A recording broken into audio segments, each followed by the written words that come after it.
কোরআনে কত পারা আছে? 30 পারা। কত সূরা আছে বলতে পারবেন কেউ? মাশাআল্লাহ 114 সূরা আছে। 114 মধ্যে যারা কোরআন পড়তে জানে দেখবেন কোরআনের মধ্যে একটা সূরা আছে সূরাতুন নিসা। যারা কোরআন পড়তে জানেন যে আমার মায়েরা খালারা, কোরআনের ভিতরে একটা সূরা আছে সূরাতুন নিসা। নিসা মানে কি? আওরাত। নিসা মানে মহিলা, নিসা মানে নারী। দেখেন আল্লাহ তাআলা মহিলাদের মান সম্মান কত বাড়াচ্ছেন, তাদের নামে কোরআনে একটা সূরার নাম দিয়েছেন সূরাতুন নিসা। সুবহানাল্লাহ। কিন্তু কোন কোরআন মাজিদের একটা সূরাতে সূরাতুর রিজাল বলে কোন সূরা নেই। সূরাতুর রিজাল বলে কোন সূরা নেই, সূরাতুন নিসা আছে। তাহলে এখান থেকে কি বুঝতে পারলাম আল্লাহ তাবারক ওয়া তাআলা নারীদের মান সম্মান কত বাড়িয়ে দিয়েছে। আজকে আমরা দেখবেন কোন বাড়িতে যদি একটা বেটি হয়ে গেছে ভালো কথা আলহামদুলিল্লাহ, দুটা বেটি যদি জন্ম দিয়েছে কোন রকম চলবে। যদি 3টার 4টার বেলাতে যদি বেটা না হলো তাহলে কিন্তু ঝামেলা বেড়ে গেল, বাড়ে না? স্ত্রী থেকে উঠতে বসতে গালি দিবে, শাশুড়িটা ঘুচা মেরে মেরে কথা বলবে, যায় বলবে এই লিস্টি লাগানি কালনি কালঠি, হ্যাঁ এর লিস্টি লাগানি কি বেটার মুখ দেখতে পাবি তো? তোকে আল্লাহ বেটা দিবে না। পুরুষটা কোন দিক থেকে আসবে, ভালো খেতে দিবে না, ভালো পিনতে দিবে না, মারবে ধরবে গালি দেবে, তোকে তালাক করে দেবে, আরেকটা বিয়ে করবো, তোকে বাড়িতে রাখবো না। ভাই আল্লাহ এরকম ভাবে বলে। আচ্ছা আপনারা বলেন তো বেটা বেটি দেওয়ার মালিক কে রাখেন? আরো যারা বলেন আল্লাহ কোরআনে বলছেন কোথায়? আল্লাহ তাবারক ওয়া তাআলা কোরআনে সূরাতুশ শূরাতে বলছেন দুনিয়ার মানুষ আমি আল্লাহ যাকে চাই বেটা দিই, আমি আল্লাহ যাকে চাই বেটি দিই, আমি আল্লাহ যাকে চাই বেটা বেটি দুটোই দিই, আর আমি আল্লাহ যাকে চাই বাঁধ করে রাখি। এখন দুনিয়াতে মানুষ আছে না নেই? বাঁধ আছে না নেই? একটু যদি তার সাথে কোনো ঝগড়া ঝাঁটি হয়ে যায় তা মানুষেরা বলে তোর দিলে দয়া মায়া নাই বে, এই লিগে আল্লাহ তোকে একটা সেলাই তুলে দেন। এটাও বল জি। কোন মানুষের যদি একটা না তা 8টা বেটা হয়ে যায় তো মানুষেরা কি বলবে এই 8 পিরা আছে একে বিচার সালিসে বসতে দিস না, না তা বরকত হবে না বিচারে, তাও দোষ। আচ্ছা ভাই এগুলা ভুল। আল্লাহ তাবারক ওয়া তাআলা নারীদের মান সম্মান কত দিয়েছেন সুবহানাল্লাহ। মক্কা নগরে মক্কার জমিনে মহিলাদের মান সম্মান করত না মক্কার লোকেরা। কখন? জামানায় জাহেলিয়াতে। ওরা কি করত জানেন? শরীয়তের কথা বলছে, সত্য কথা। ইহুদিরা যখন ওদের বিবিদের মাসিক হইতো, হাইজ হইতো, তখন বিবিকে বলতো গায়ে শোনো তুমি জয়দিন না পাক খেতে আমার বিছানা আসিও না, যেদিন তোমার হাইজ হবে মাসিক হবে তুমি আলাদা বিছানা থাকো, আলাদা তুমি থাকো, তুমি রান্না বান্না আমার জন্য করবে না, তাই তরকারি করবে না, আমার বিছানা আসবে না, একবার সবকিছু বাইকাট আলাদা। এই সমস্ত কথা যখন সাহাবায়ে কেরাম শুনলেন তখন রাসূলকে বলছেন ইয়া রাসূলুল্লাহ কিছু জানেন আপনি? বলছে কি রে বাবা? বলছে ইহুদিরা যা আছে ওদের বিবিদের যখন মাসিক হয় তখন ওরাকে বাইকাট করে রাখে, বলে আমার বিছানায় আসবে না, তো বিছানাটা নাপাক নোংরা হয়ে যাবে। ওরা রান্না বান্না নিজের বিবির হাতের খেয়ে নেয়। বলছে যেই দিন তুমি নাপাক হয়ে থাকবে আলাদা। কথাটা যখন শুনলেন তখন নবী কি বলছেন জানেন? রে আমার উম্মত ইহুদিরা যা করে ওদের উল্টা তোমরা করো। কি বললেন? ইহুদিরা যা করে ওদের উল্টা তোমরা করো। কেমন উল্টা করো? নবী আমার বললেন হে আমার উম্মত তোমরা শুনে নাও, তোমাদের বিবিরা যখন নাপাক হবে, তোমাদের বিবিদের যখন মাসিক হবে, তোমরা গায়ে গা লাগায়ে তোমরা ঘুমাইতে পারো, তোমরা একই বিছানায় তোমরা ঘুমাইতে পারো। তোমার বিবি তোমার জন্য তরকারি করবে, তোমার জন্য ভাত রান্না করবে, তোমার জন্য রুটি করবে, সব কিছু তোমার জন্য করবে, জায়েজ আছে। কিন্তু উম্মতরে একটা মাত্র তোমরা কাজ করবে না, যখন তোমাদের বিবিদের মাসিক হবে, মাসিকের হালাতে বিবির সাথে তোমরা সহবাস করবে না। এটা হলো কাবিরা গুনাহ, এটা হলো পাপ, এটা হলো গুনাহ। এই গুনাহ থেকে পুরুষ তোমরা বেঁচে থাকবে।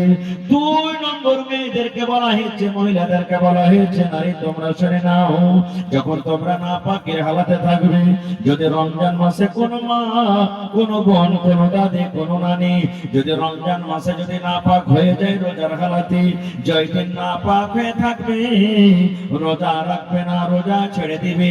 যখন ভালো হয়ে যাবে, রমজান মাস যখন পার করে যাবে, আর 11 মাস যে মাত্র 11 মাসের ভেতরে পাকে রোজা তাকে পূর্ণ করতে হবে। এবং নবী আরো বলেছেন, মহিলা তোমার যে নামাজ গুলো ছুটে যাবে এগুলো আল্লাহ মাফ করে দিয়েছেন। জয়দিন তোমার মাসিক হবে, জয়দিন তোমার হাইজ হবে, 2 দিন 3 দিন 4 দিন 5 দিন আল্লাহ রাব্বুল আলামিন ওই নাপাকের হালাতে তোমার নামাজ আল্লাহ মাফ করে দিয়েছেন। সুবহানাল্লাহ।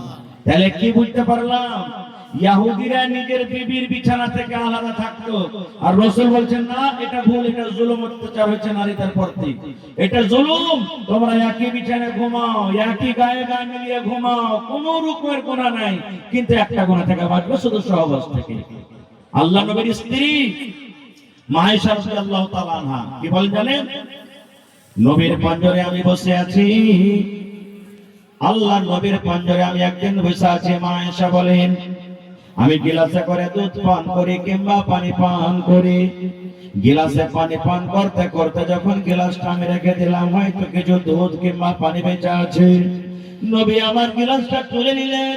মা আয়েশা বলেন, যে জায়গাতে আমি আয়েশা মুখ লাগায় ঠোঁট লাগায় পানি পান করতাম, আমার নবী আমার ওই মুখ লাগা জায়গাতে নিজের মুখ লাগায় পানি পান করতেন।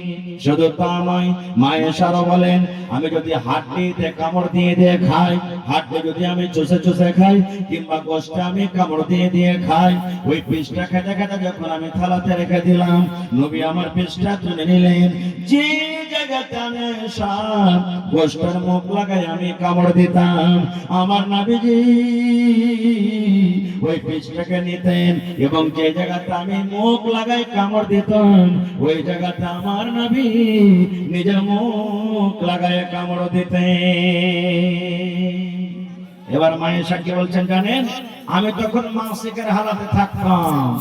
তাহলে বোঝা গেল যে ইহুদিরা নিজের বিবিকে বিছানে শুতে দিত না, যে ইহুদিরা নিজের বিবির রান্না বান্না করা খেত না, নবীজি মাসিকের হালাতে মা খালাদের মান সম্মানকে বাড়াইতে কি তাদের গিলাসে মুখ লাগা কিংবা ওই গোশত যেটা মা আয়েশা তাতে কামড় দিয়ে খেতেন, নবীজি ওই জায়গাতে মুখ লিখিয়ে কামড় দিয়ে দিয়ে খেতেন। এতে আমি একটা কথা বুঝতে পারলাম, মহব্বত ভালোবাসা স্বামী স্ত্রী কেমন দেখেন। নবীজি কত ভালোবাসতেন নিজের বিবিকে, আহা, যে নিজের বিবির ঝুঁটা কাইরা পর্যন্ত খাইতেন। আর আজকে আমাদের মহব্বত ভালোবাসা কি জানেন? আমার কোন ভাই যদি খালি ভাত কেটে খেতে খেতে বেশি হয়ে যায়, আর যদি ওর বেটাকে বলে, আব্দুল্লাহ রে ভাত কটা খেতে পারলো না, তোর মাকে দেখে তো ভাত কটা খেয়ে নেবে, তো মা খালারা কি করবেন জানেন? ওই ছাগলটাকে দেখলাম এই পুঁটা পড়ার কাইরা ভাত খেয়ে আমি খেতে পারবো না, যা দিয়ে দেখা যাও তোমাকে দিয়ে দেখা, এই ভাত আমার খাওয়া চলবে না। এই তো আমাদের মহব্বত ভালোবাসা। এই মায়েরা খালারা, মক্কা নগরে কি হতো জানেন? সুবহানাল্লাহ, আল্লাহ তাআলা কোরআনে বলছেন তাদের কথাটা, ওয়া ইযা বুশিরা আহাদুহুম বিল উনসা যাল্লা ওয়াজহুহু মুসওয়াদ্দান ওয়া হুয়া কাযীম। আল্লাহ রাব্বুল আলামিন বলেন, মক্কা নগরে যখন কোন বাড়িতে বেটি জন্ম নিত, মক্কা নগরে যখন কোন বাড়িতে বেটি জন্ম নিত, ওই বেটির বাবার মুখখানা কালো হয়ে যেত। রাতের বেলাতে বাবার ঘুম আসতো না, আফসোস করে বলতো, আল্লাহ জি কেন তুমি আমাকে বেটি দিলা, আল্লাহ কেন তুমি আমাকে বেটা দিলা না, আমি গ্রামে কেমন করে হাঁটবো, দোস্ত বন্ধুদের পাঞ্জরে কেমন করে বসবো। যখন ওই বেটির বাবা গ্রাম দিয়ে হাঁটতো, লোকেরা তানা দিয়ে দিয়ে কথা বলতো, লোকেরা খোঁচা দিয়ে দিয়ে কথা বলতো, লোকেরা বলতো দেখো রে ওই বেটির বাবাকে দেখে না, রাস্তা দিয়ে হেঁটে চলে যায়। এই লজ্জার কারণে, শরমের কারণে ওই বেটির বাবার মুখ খানা কালো হয়ে যেত, খোঁচা দিয়ে দিয়ে কথা বলতো। ইমাম বাগাবী রাহমাতুল্লাহ আলাইহি বলেন, এরকম কোন বেটির বাপ কি করতো, কতদিন খোঁচা সহিবে। আর বেটির বয়স যখন 5 বছর 7 বছর যখন হয়তো, একটা কোদাল নিত খাতে, কোদাল বুঝেন তো, কোদাল নিয়ে মাঠে জঙ্গলে চলে যেতেন।